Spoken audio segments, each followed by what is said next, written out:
Howdy doodly do, Clannies and neighbors, Callie here. So today we're gonna talk about a little bit about Shadow Wars. We're not gonna go too extensively into details. This is mostly basic and informative, so please keep that in mind. Let's see. First, with some basic information, Shadow Wars starts every Thursday, or is every Thursday and every Saturday.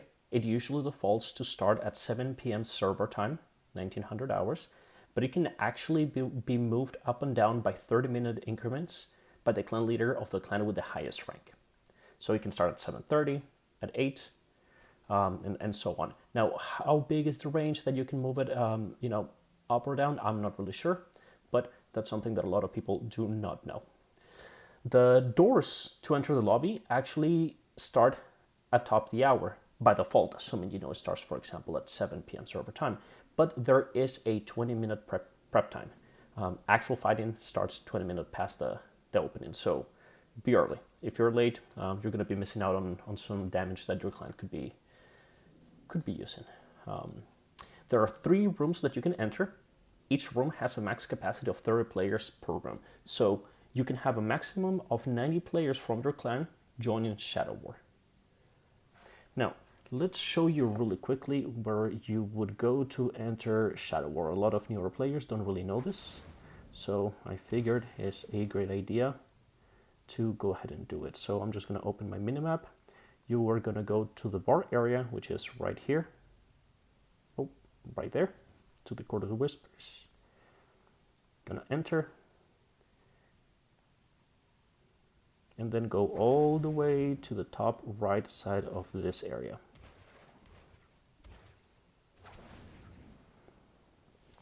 You would go here, or actually here, I forget which one, but it's one of those. It's either this guy, the Exile's Architect, or this door back here. You would talk to them, and it would show you 3 different options: main battle, support battle 1, and or support battle 2. With that being said, let's discuss a little bit about the different rooms you can enter, right? So main battle. Main battle, okay. So the clan leader of each clan is going to be the one fighting, or the Immortal, the big guy that's going to be fighting the clan members. So your clan leader is going to be fighting their clan, the enemy clan members, and the enemy clan leader is going to be fighting you guys.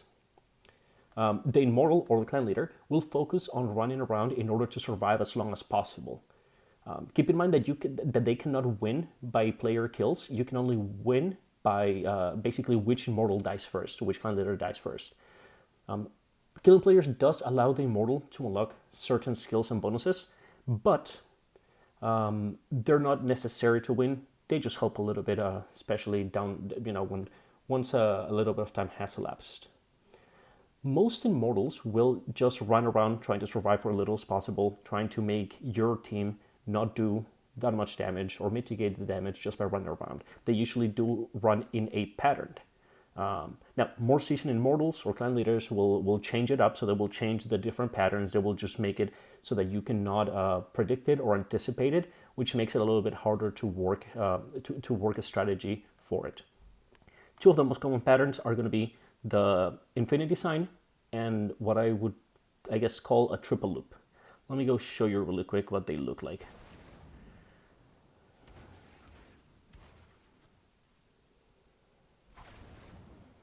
Alrighty.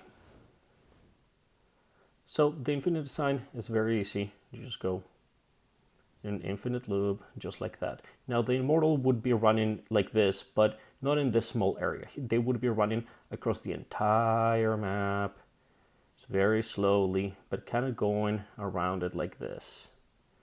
The other pattern that is very commonly used is, I guess, like the infinite side, but with a triple loop, meaning that you would do something along the lines of this.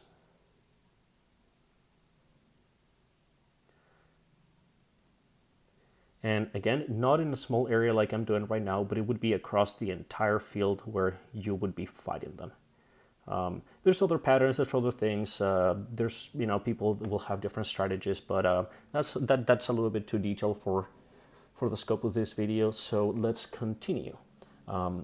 For a main battle, one of the main differences is that mobility is extremely important. You have to do damage while moving.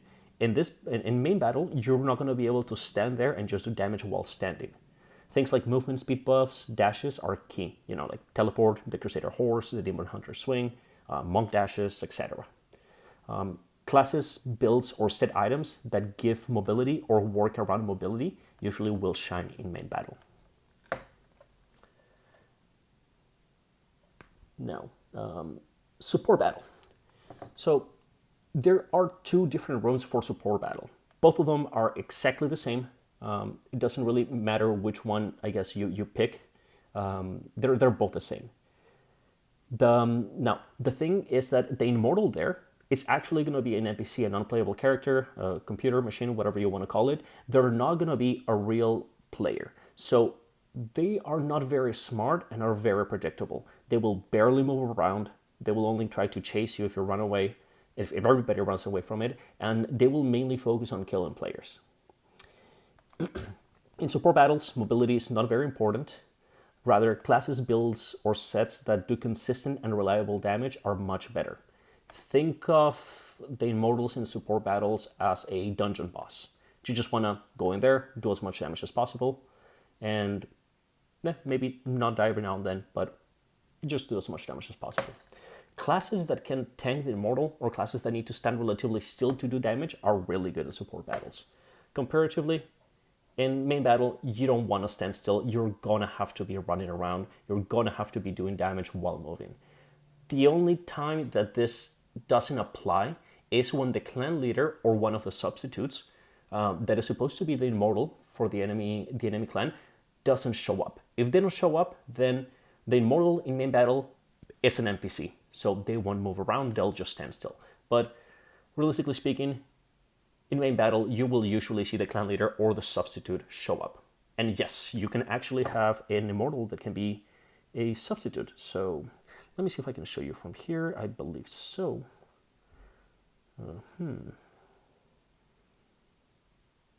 Deployment settings, defense, here we go.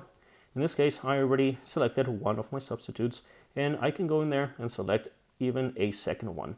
I believe that any of these people can go and become the Immortal instead of me, for example, so that I can actually go do main battle and not be the Immortal. The reason for this is that if you're clan leader, let's say it's a very strong player, you don't want to waste their strength on just being the Immortal, the big guy just running around doing nothing, right? You want to have him doing damage. You want to have him in mid battle, or maybe even support battle.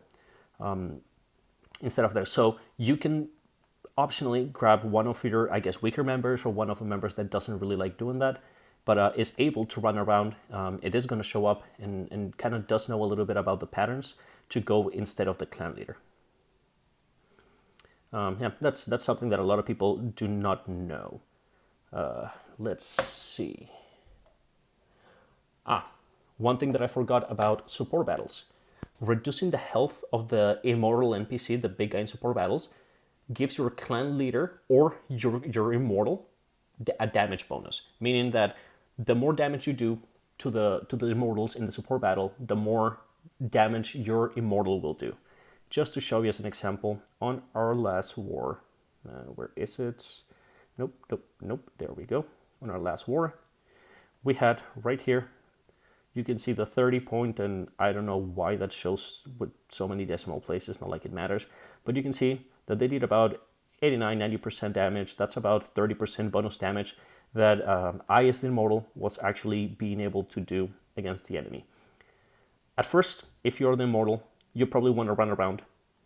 Eventually, once you start getting some damage, you probably want to get a couple of kills to get those orbs. You pick them up, they give you bonuses, they help you unlock abilities that help you move faster, survive longer, do more damage, etc. But again, that's a little bit beyond the scope of this video. Just thought that I should mention it. Some tips and suggestions for Shadow War. So always fill the main battle first. Or, have it as close to full as much as possible as well. Main battle decides which clan wins. Whichever Immortal dies first is the one that loses. If you kill him first, your clan wins. Support battles. It is very important that you never have less than 4 or 5 players in each support battle. If you have less, the Immortal is just going to focus them and they're going to die over and over and they're not really going to get anything accomplished. Having 4 or 5 players at least gives you the flexibility of always having somebody that's going to be doing damage. You can rotate and whatnot, tanking the boss.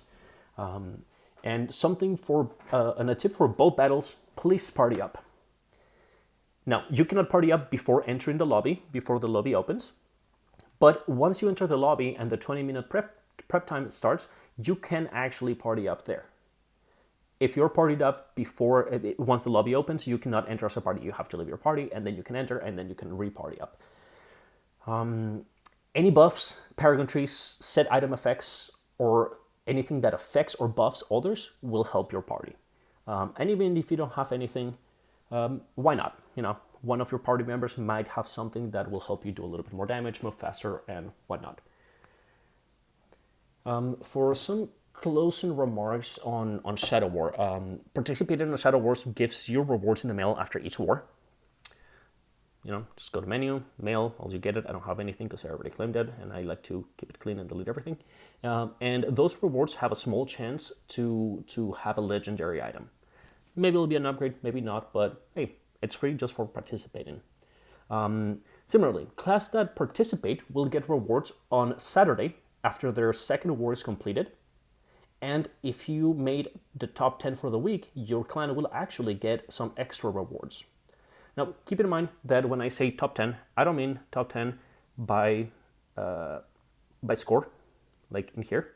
I mean top 10 based on, top 10 based on your Shadow War standings, right? So last week, we won both of our battles, we made top 10, we got some extra rewards. You can see the rewards here. You get a little bit more keys, you get a legendary crest, and whatnot. So just for showing up and participating gives you some rewards. If you guys win both, you have a really good chance of making it to top 10 for the week, and that would give everybody in your clan some nice rewards.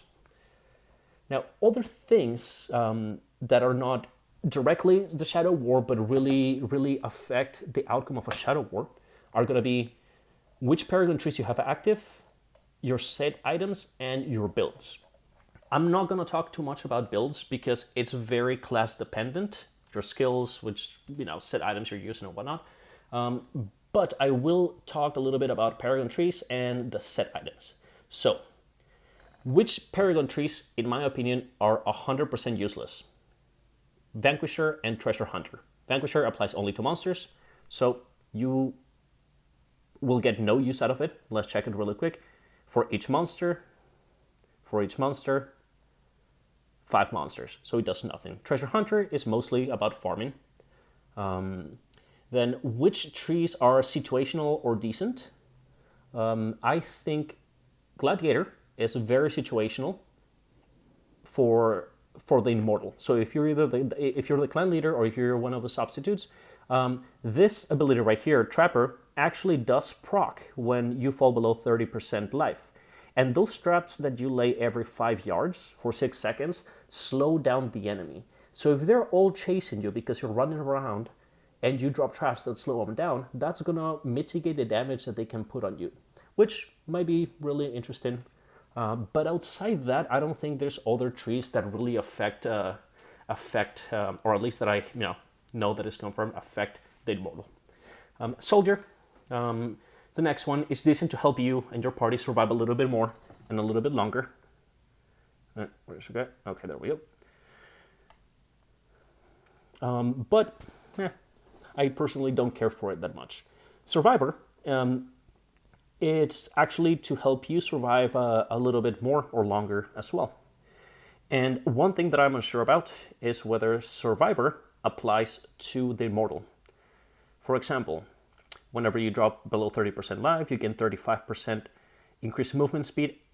And if you are an Immortal, and it only lasts for 6 seconds, but if you're an Immortal, running away faster from the enemy will mitigate damage, which again can be very useful.